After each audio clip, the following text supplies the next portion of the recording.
Education के हवाले से जो अभी हमारा निज़ाम जो है सारा स्टक हो चुका है, तमाम इशू पर बात करने के लिए हमने आज प्रोग्राम में ख़ास तौर पर बुलाया है एजुकेशनिस्ट हैं, इकोनॉमिस्ट हैं, मोटिवेशनल स्पीकर भी हैं और निगरान वज़ीर तालीम पंजाब भी रह चुके हैं चौधरी फैसल मुश्ताक साहब। अस्सलाम वालेकुम सर। वालेकुम सलाम। आप कैसे हैं सर? शुक्र अल्लाह का। सर, इस कोरोना लॉकडाउन रमज़ान में तालीम के हवाले से किस तरह निज़ाम चल रहा है? तालीम का जो मसला है ये सबसे ज़्यादा इफेक्टेड है कोरोना लॉकडाउन की वजह से। अगर देखा जाए दुनिया में दूसरी जंग अजीम के बाद ये तालीम का सबसे बड़ा क्लोजर है, स्कूल्स, कॉलेजेस एंड यूनिवर्सिटीज़ का। अब इस क्लोजर के अंदर हमने ये देखना है कि अपॉर्चुनिटीज़ क्या क्या हैं और किस तरीके से हम बच्चों की तालीम और इनकी तदरीस का सिलसिला जारी रख सकते हैं। अब इसमें कहा यह चाहता है कि जी बच्चों को खाली किताबी या निसाबी पढ़ाई चाहिए।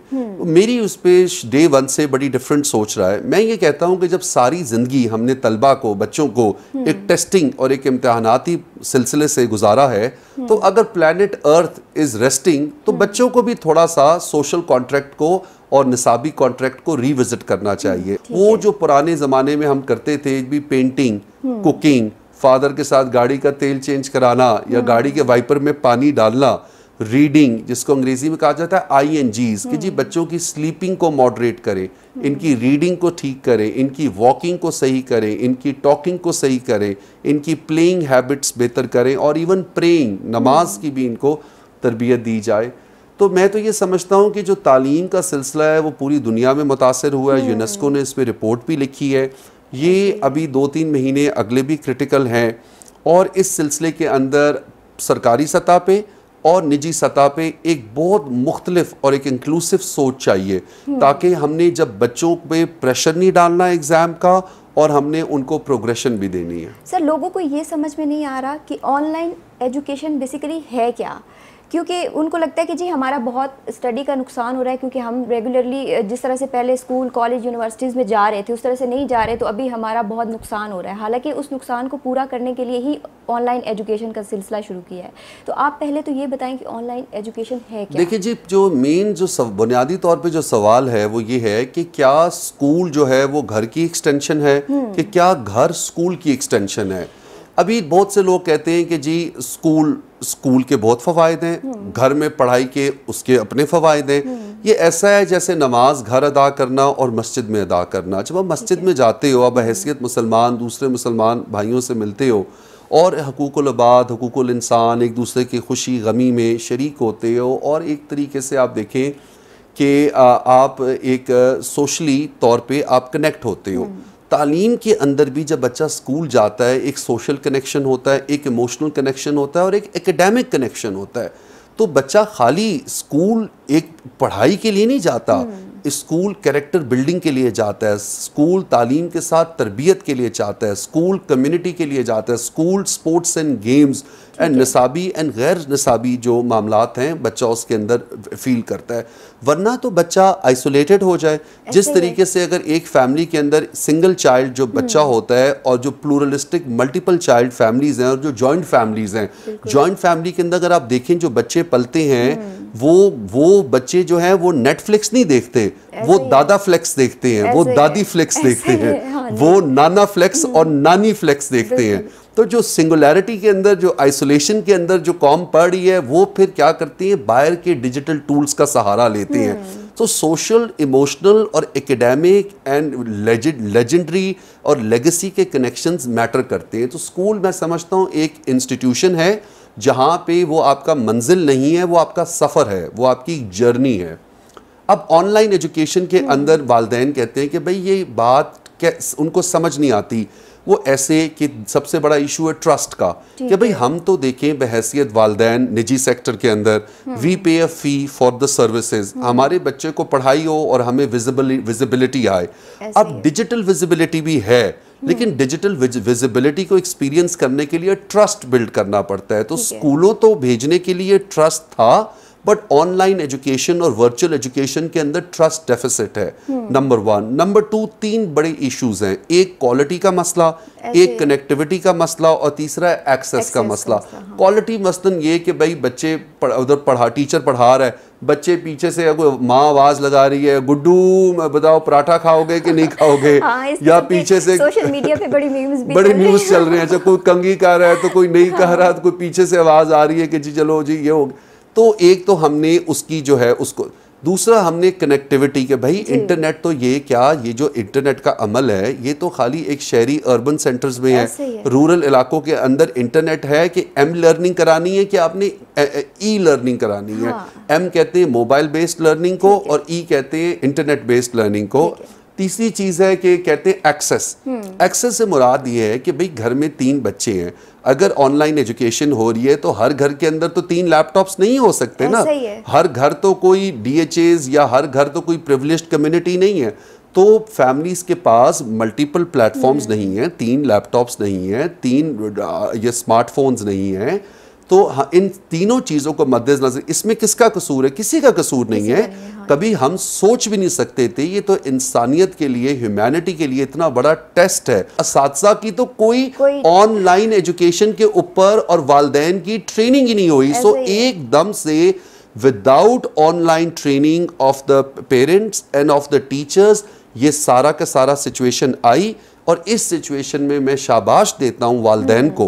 हकीकी तौर पे देखें, अगर जो उस्ताद का मेन रोल है, वालदा ने, घर में वालिद ने अपने बच्चों को रेजिमेंट किया, शेपरॉन किया, साथ साथ मैं इन उस्तानियों को, रसातज़ा को शाबाश देता हूं कि ये लोग बैठे अपने घरों से और इन्होंने बच्चों के साथ मेहनत की। और बाकी देखें, मेरा तालीमी इदारा एक प्रोग्रेसिव तालीमी इदारा है। मैं तो 3.5 साल पहले लर्निंग मैनेजमेंट सिस्टम का क़याम अमेरिका की सिलिकॉन वैली की कंपनी को पाकिस्तान ला के ये कंटिजेंसी प्लानिंग कर चुका था। क्यों?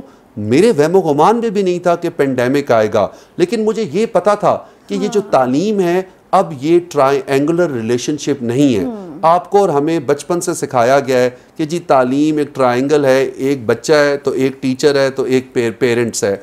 मेरी सोच है तालीम अब एक सर्कुलर रिलेशनशिप है, इसके दरमियान में स्टूडेंट है और बाकी सारे इस सर्कल के इर्द गिर्द सारे फिरते हैं। सो इस एनवायरनमेंट के अंदर digital future is the future. Sir, जिस तरह से दूर दराज इलाकों में, जहाँ देहातों में चले जाएं, वहाँ पे बहुत सारे टीचर्स को भी इंटरनेट इस्तेमाल नहीं करना आता, बहुत सादा लोग होते हैं वो लोग, वहाँ पे बच्चों के पास इंटरनेट की एक्सेस इतनी नहीं है, वहाँ पे इंटरनेट स्लो है, एक्सेस का मसला है उसी तरह से। तो उन टीचर्स की क्या ट्रेनिंग है, वहाँ पे इंटरनेट की सर्विसेज कैसे उनको दी जाएंगी? देखिए, 7.5 करोड़ पाकिस्तानियों के पास इंटरनेट एक्सेस है। पिछले साल 17% इजाफा हुआ है। अभी इस साल हम देख रहे हैं कि इंशाल्लाह 50% से ज़्यादा इंटरनेट कनेक्टिविटी कनेक्शंस आएंगे। 16.5 करोड़ सिम कार्ड्स हैं पाकिस्तान में, 10 करोड़ लोगों के पास मोबाइल है और 6.5 करोड़ लोगों ने डबल सिम रखी हुई है। सो बेसिकली अब जो टेक्नोलॉजी, अब जो आप कह रहे हैं ना कि जी देही इलाके, ये पाकिस्तान में, अच्छा ये भी फैशन स्टेटमेंट है। जैसे निजी स्कूल की जब बात होती है वो कह देते जी, निजी स्कूल्स को कह देते हैं कि जी सारे के सारे अर्बन एरियाज के स्कूल, जबकि निजी स्कूल बलवाल में, चक्सवारी और चूहा सैदन शाह और कलर सईदा में 50 रुपए का निजी स्कूल है, और कराची क्लिफ्टन और लाहौर DHA और इस्लामाबाद बन्नी गाला में 25-30 हज़ार रुपए का भी निजी स्कूल है। तो मैं समझता हूँ लोगों को रियलाइजेशन ही नहीं है कि तालीम अब वो पब्लिक प्राइवेट सेक्टर एक नेशनल कैरेक्टर और नेशनल रोल, एक किरदार अदा कर रहे हैं। दूर दराज के इलाकों के अंदर भी हमारी जो फाइनेंशियल इंक्लूजन है, जो हमारी टेली डेंसिटी है, जो हमारा फाइनेंशियल, अब आप देख लें डिजिटल पेमेंट कैश फ्लोस देख लें, इजी पैसा कल्चर देख लें, जैज़ कल्चर देख लें, भाई अब तो जो ट्रेडिशनल मेथड्स हैं बैंकों में जाके और चेकबुक्स के ज़रिए, वो तो पेमेंट्स हो ही नहीं रही। तो पेमेंट्स डिजिटल पेमेंट गेटवेज के ज़रिए हो रही है। दूसरी जो हमारा OLX कल्चर, दराज.com कल्चर, हमारा पाक व्हील्स कल्चर, ज़मीन.com culture, food panda culture, Uber and Careem. तो मैं पाकिस्तानियों को ये कहता हूँ कि Pakistan is not happening, Pakistan is happening. हर चीज़ ऐप पे आ गई है। तो पाकिस्तान काफ़ी हद तक आगे गया है। बहुत सारे स्टूडेंट की ये शिकायत है कि जी रमज़ानुल मुबारक है, हमें पता नहीं चलता हमने कब सोना है, कब उठना है, कोई वो शेड्यूल नहीं है, किसी भी चीज़ का कोई टाइमिंग नहीं है, हमें नहीं पता हमारी क्लासेस कब हो रही हैं, तो इस हवाले से कोई टाइमिंग्स तो तय होनी चाहिए ना। बिल्कुल होनी चाहिए। देखिए, हमारे जो तालीमी इदारा है पूरे पाकिस्तान में, हमने रमज़ानुल मुबारक के अंदर ऑनलाइन क्लासेस रोक दी, क्योंकि हमें पता था कि ये सहरी इफ्तार के मामलात हैं, और हमने टीचर्स को भी रेस्ट दिया है कि 1 महीना आप ज़रा रेस्ट करें, आप अभी रमज़ानुल मुबारक के इस बाबरकत महीने से मुस्तफ़ीद हों, और इसके बाद पूरे जोश के साथ और पूरी मोटिवेशन के साथ 1 जून से ऑनलाइन क्लासेस दोबारा शुरू करेंगे। बच्चों का गिला बिल्कुल ठीक है, हमारी जो पब्लिक सेक्टर यूनिवर्सिटीज़ हैं वहाँ पे बराए नाम ऑनलाइन क्लासेस हो रही हैं, मतलब कि उनको चाहिए कि वो सेमेस्टर फ्रीज कर दे, 1 सेमेस्टर आगे कर दें। सर, बहुत सारे स्टूडेंट्स अभी भी क्लासेस ले रहे हैं, आप कहने के रमज़ान में चूँकि रोक दी है क्लासेस, तो ऐसा नहीं है, बहुत सारे स्टूडेंट्स अभी भी हमारे तालीमी इदारे में हमने रोके हुए, बट पाकिस्तान में आप बिल्कुल ठीक कह रही हैं, बच्चे क्लासेस ले रहे हैं। अब इसमें एक इशू है कि जी रोज़ा रख के सहरी करके उसके बाद सुबह सवेरे आप कितने बजे उठो।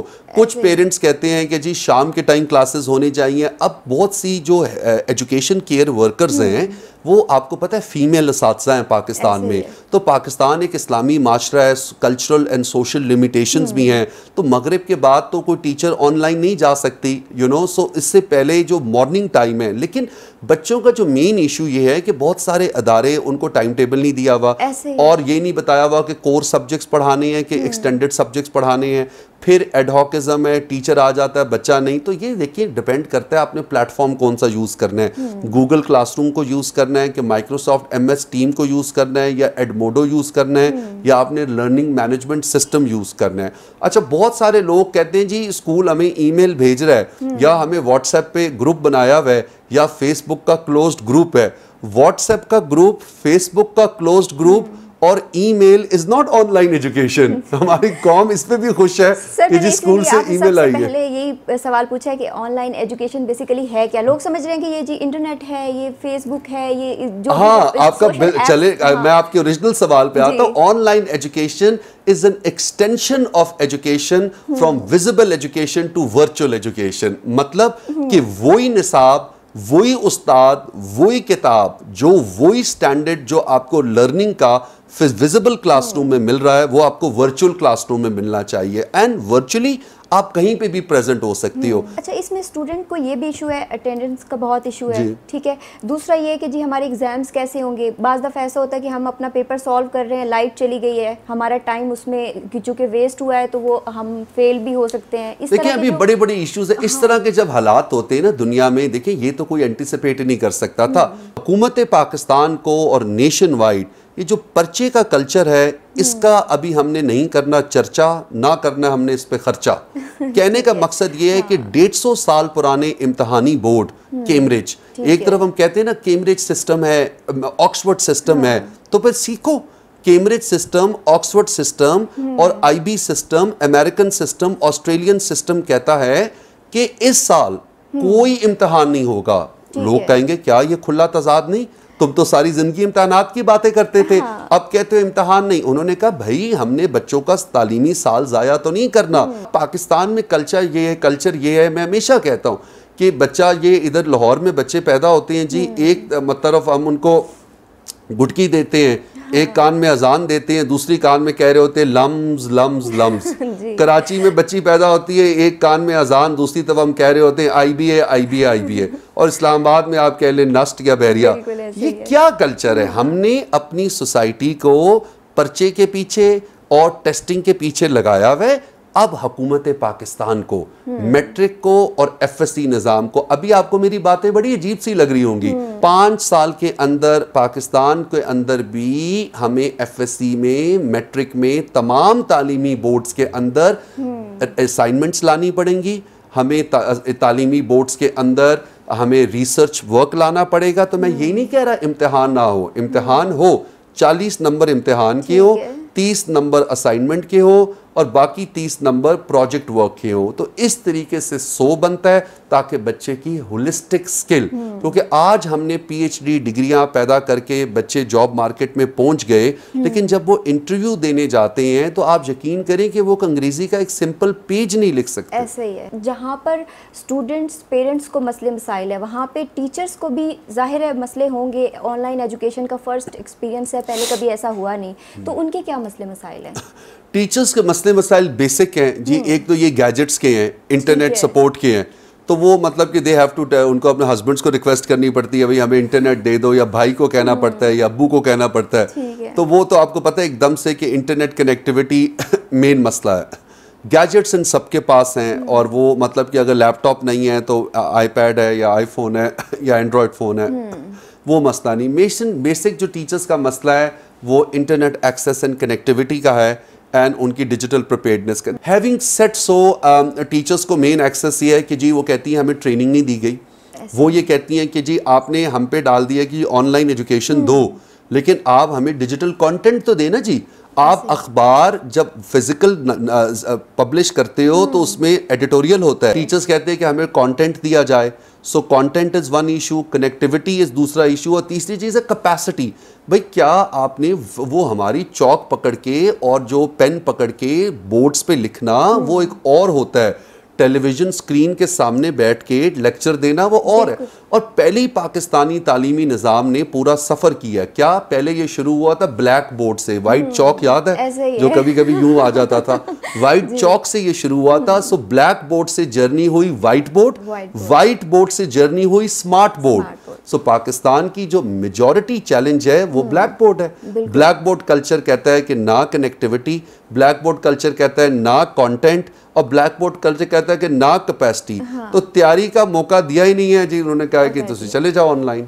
सर ये पेंडेमिक अगर लंबा चलता है सारा, ठीक है, उसमें फिर आगे टीचर्स की कोई ट्रेनिंग के लिए कुछ होना बिल्कुल चाहिए? मैं अभी आपसे बात करने से पहले कि पूरा के पूरा एक महीना अभी ये जो है ये रमज़ान ईद तक और ईद के बाद टीचर ट्रेनिंग और इनका प्रोफेशनल डेवलपमेंट पूरा प्रोग्राम सेट करके उसके ऊपर मिलियंस ऑफ रुपीस का बजट सेट करके अभी मैं यही मीटिंग करके आ रहा हूँ। तो टीचर्स की ट्रेनिंग, ऑनलाइन कैपेसिटी, देखिए अच्छा ऑनलाइन को आप ऐसे ना समझे ये कोई माइक्रोसॉफ्ट की कोई सॉफ्टवेयर डेवलपमेंट की लैंग्वेज नहीं है। हम पाकिस्तान की बात कर रहे हैं जहाँ 22 मिलियन बच्चा, 2 करोड़ 20 लाख बच्चा स्कूलों से बाहर है। Sustainable development goal United nation में हमने सिग्नेचर, वहाँ कुगी मारी हुई, हमने वहाँ सिग्नेचर किया हुआ है।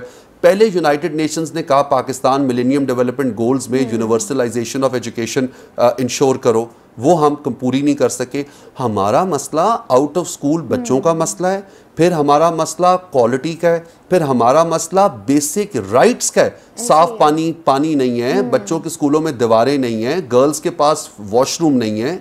तो हमारे चैलेंजेस बहुत ज्यादा भी नहीं है, कुछ भी नहीं है, वो किस तरह से ऑनलाइन एजुकेशन नहीं कर सकते। ऑनलाइन एजुकेशन उनके तो बिल्कुल हो रहा है नुकसान, इसमें कोई शक की बात नहीं है। लेकिन हुकूमत ने ये जो टेली स्कूल का इनिशिएटिव लिया है ये पॉजिटिव इनिशिएटिव है। ये जो इनिशिएटिव है ये उस तरह लोगों तक ही जाएगा और लोगों को एक्सेस होगा। इसी तरीके से मैं चाहता हूँ एक एम स्कूलिंग का, जिसको कहते हैं ई एजुकेशन से, इलेक्ट्रॉनिक एजुकेशन से मोबाइल एजुकेशन की तरफ आना। तो ये तो हैं चैलेंजेस। सर इस तमाम सिचुएशन में स्कूल्स जो हैं सारे, उनको क्या इश्यूज़ का सामना है, क्या उसके बारे में आप क्या कहेंगे? हमारे जो सबसे बड़ा इश्यूज़ है कि स्कूल्स की आवाज़ इकट्ठे कोई बुलंद नहीं करता। मतलब अगर आप देखें कि जितने भी मामलात हुए हैं हमारे मुल्क में, प्राइम मिनिस्टर साहब ने ये भी कहा है कि कंस्ट्रक्शन इंडस्ट्री बहाल होनी चाहिए और बेशक लोग पैसे जहाँ से हैं ले आए, और भट्टे वाला बहाल होना वाला चाहिए, और जो भी बंदा किसी भी है, चाहे वो चीनी का काम करता हो या वो आटे का हो या वो सीमेंट का हो या वो भट्टे का हो या कंस्ट्रक्शन का हो, हर एक के लिए वो मैंने देखा है काफ़ी ख्याल करते हैं और बड़ी एम्पैथी शो करते हैं। लेकिन मुझे जो गिला है अपने हुक्मरानों से कि कभी भी वो स्कूलों के लिए, असातिज़ा के लिए उनको एज अ मामार ऑफ नेशन बिल्डिंग का जो हम किरदार अदा करते हैं उस तरीके से हौसला अफजाई कम होती है। तो ये सबसे बड़ा इशू है। ठीक है। अच्छा सर, आप क्या समझते हैं कि टीचर्स के लिए और स्कूल्स के लिए क्या करना चाहिए हुकूमत को? कुछ भी नहीं करना चाहिए। जो हमारा स्कूलों का बहुत वेल ऑर्गेनाइज स्ट्रक्चर है, मैं आपको आपके ऑडियंस को बताता चलूं, जैसे ये सारी पुरानी बातें लोग कह दिया ये जाता है कि सिंगल एक निसाब एक किताब, ठीक है, एक निसाब एक किताब लोग कहते हैं कि अगर ये आ जाएगा तो मुल्क ठीक हो जाएगा।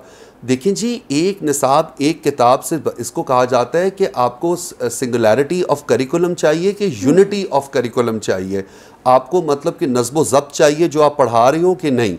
अच्छा, इसमें चीज़ें जो हमें देखने की होती हैं वो ये हैं कि जो तालीमी इदारे हैं ये सारे इनकी किताबें टेक्स्ट बुक बोर्ड्स रेगुलेट करते हैं, जितनी क्वालिफ़िकेशंस हैं ये IBCC रेगुलेट करता है, जितने इम्तहानी बोर्ड हैं, फिर इनके ऊपर प्रोविंशियल मिनिस्ट्रीज़ होती हैं, फेडरल मिनिस्ट्री होती हैं, उसके बाद फिर रेगुलेटर्स हैं, हर सूबे का, गिलगित बल्तिस्तान का अलहदा है, आज़ाद कश्मीर का अलहदा है, स्कूल्स की रेगुलेटरी है, पब्लिक सेक्टर अलहदा है, प्राइवेट सेक्टर अलहदा है।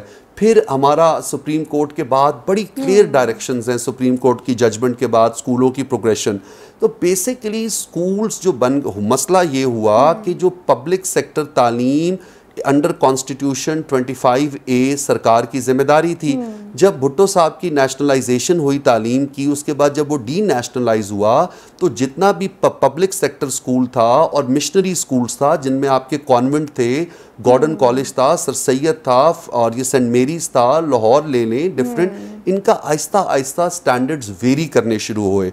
प्राइवेट सेक्टर ऊपर आ गया, प्राइवेट सेक्टर ने क्वालिटी दी, अब प्राइवेट सेक्टर एक नेसेसिटी बन गई है। अब वालिदैन और पेरेंट्स आपकी तरह के, अगर एक घर के अंदर 2 बच्चे हैं या 3 बच्चे हैं, उनकी इनकम का एक खासा हिस्सा एक बच्चों की आला तालीम की तरफ चला जाता है, जिसकी वजह से फिर वो एक उनको लगता है कि देखो ये सर्विस जो है हमें पब्लिक सेक्टर को हमें प्रोवाइड करनी चाहिए थी, बट हम इसको, जबकि हम टैक्स भी देते हैं, बट हम इसको प्राइवेट एजुकेशन भी खुद अफोर्ड कर रहे हैं और प्राइवेट हेल्थ भी खुद अफोर्ड कर रहे हैं।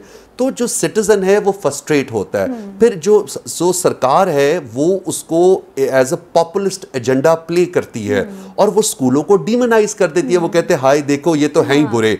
इसका बहुत सिंपल सा हल है, पिछले 70-75 सालों से कोई बंदा सूबे में, वफाक में चुपचाप सरकारी स्कूलों को मॉडल स्कूल बनाए, उनके निसाब को के अंदर चॉइस लाए, डाइवर्सिटी लाए, सिंगुलैरिटी ना लाए, अपॉर्चुनिटी लाए, एक्सेस लाए, इक्विटी लाए। तो मैं आपसे कहता हूं 5 साल के बाद कौन वालिदैन है अगर इस्लामाबाद के F6, F7, F8, F9, E7 sectors के अंदर मॉडल स्कूल्स हैं, क्या वो ग्रामर स्कूल्स नहीं बन सकते?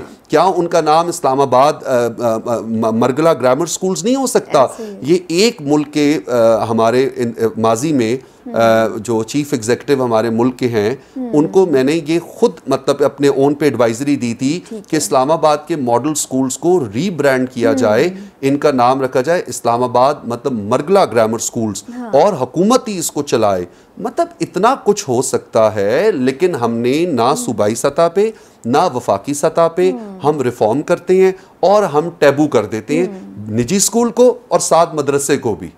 बहुत सारे मदारिस बहुत अच्छा काम कर रहे हैं, लेकिन हम उनको भी टैबू कर देते हैं। सर, चूँकि प्रोग्राम का वक्त ख़त्म हो गया है, मैं चाहूँगी कि जो पेरेंट्स, टीचर्स और ख़ास तौर पे स्टूडेंट्स काफ़ी परेशान हैं, उनको आप कोई मैसेज दे दें ताकि उनकी तसल्ली हो जाए, क्योंकि आप मोटिवेशनल स्पीकर भी हैं, तो इस हवाले से उनको ज़रा कुछ आप मैसेज दे दें प्लीज़। देखिए जी, घबराना नहीं है कि बिल्कुल भी टेंशन नहीं लेनी। देखिए, the planet is on resting and no one is going to get after you for testing. 108 million 11 crore लोग जो हैं इस मुल्क में अंग्रेजी बोलते हैं, और फिर भी हम कहते हैं कि जी इंग्लिश मीडियम जो है वो इंग्लिश मीडियम स्कूल है और उर्दू होना चाहिए। इंग्लिश मीडियम तो आज पाकिस्तान की स्ट्रेंथ है, हमारी कॉन्स्टिट्यूशन की स्ट्रेंथ है, और यही विजन था कायदे आज़म मोहम्मद अली जिन्ना, डॉक्टर इलामा मोहम्मद इकबाल का, और हमें उन डॉक्टर इलामा इकबाल और कायदे आज़म मोहम्मद अली जिन्ना के इंक्लूसिव विजन को लेके चलना है। जमहूरियत का हुस्न चॉइस है, तालीम के अंदर चॉइस होनी चाहिए,